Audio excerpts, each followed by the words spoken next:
2003. I was given a class to teach of science students in first year and second year, teaching them professional skills. I put them through a series of workshops in the first year class, and then I thought I wanted to give them something practical in the second year class. So one day I just came up with this idea, why not do something along the lines of A Day in the Life of Australia or A Day in the Life of India, those coffee table books. And it's one of those ideas where immediately you see how all the pieces fit together. So I figured out a way of organizing the students into those who would run the whole project, those who would run teams, and the different roles students could take. You know, reporters, editors, producers, web developers, team managers, things like that. Got the students organized. I think on the first day what I did was I took a box of 1,000 Legos and I threw it on the floor and I said, you have 10 minutes to assemble this into an object, a single object, as a group of 80 students.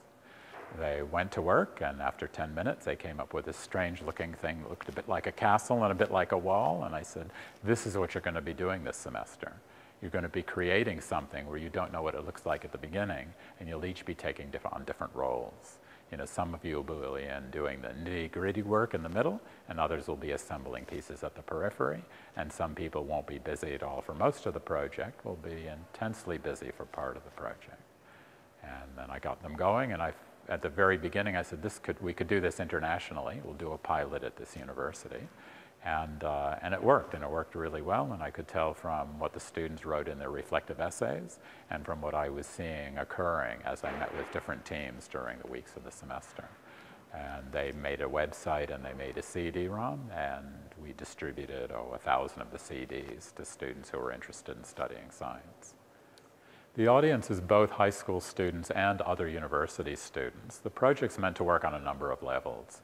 The audience of high school students is there so the university students know they have an audience, and it's an audience they're familiar with because they were in the shoes of that audience a year, 2, 3 years before. The audience is also other university students. A number of the students may have been thinking about where they wanted to go with their career, but they weren't quite sure. So in, let's say, conducting an interview or in reading somebody else's interview or viewing their images or their video, they'd learn about areas of specialty they didn't know much about. So in part it was for university students. In addition, it was meant to give people in the science arena a chance to explain their work to somebody who's not a specialist. So some of the students would have interviewed their tutor or their lecturer, or they'd just go down the hallway knocking on doors till they found somebody who would give them an interview. Others went to the zoo or a museum, and these were people who were more than happy to share what they were doing with a student audience. So each of them got a chance to, in 20 minutes or 30 minutes or 4 hours, convey what they had learned through their profession. So it's giving them an experience in communicating. So I was given that agenda saying, in science communication, one thing you can do is build enrollments in science. So that was in the back of my mind. In addition, I'd done some theoretical work following my research for my PhD, which was on communication between technical and non-technical people.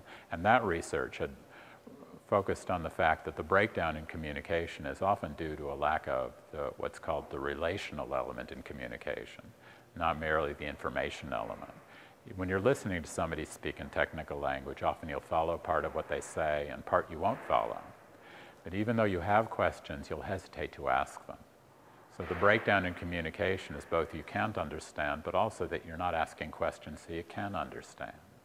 So I used that focus on the relational part of communication for this project to say, when somebody moves into a new field, often what they need is both the information of how to do the job, but they also need to be socialized. They need to get to know people in the field and get a sense of what the culture of it is and how it works. And that falls under the rubric of an area called communities of practice. It's another name for an occupational community. And some of my research had verged into that, and I met some of the early theorists in that notion of communities of practice. So I said, what a great way to get science undergraduates talking with scientists, and to then get high school students saying, well, this isn't what scientists know, but this is how they work. This is what their life is like. This is what their day is like. Yeah, so using new media, multimedia, like publishing on the web, when they go and approach a scientist, it isn't just for a write-up for class. It's more authentic. It's something that they can actually publish. And that's what the web gives you, is you can publish for free and reach an audience for free. It's just your own sweat and negotiating to get people to view your website or view your CD-ROM. And so that makes it that much more real and more compelling. Also, it's, for the students, it's not just for me. They're taking responsibility to convey a message to somebody else. It's not an answer for the lecturer. It's an answer that other people can use.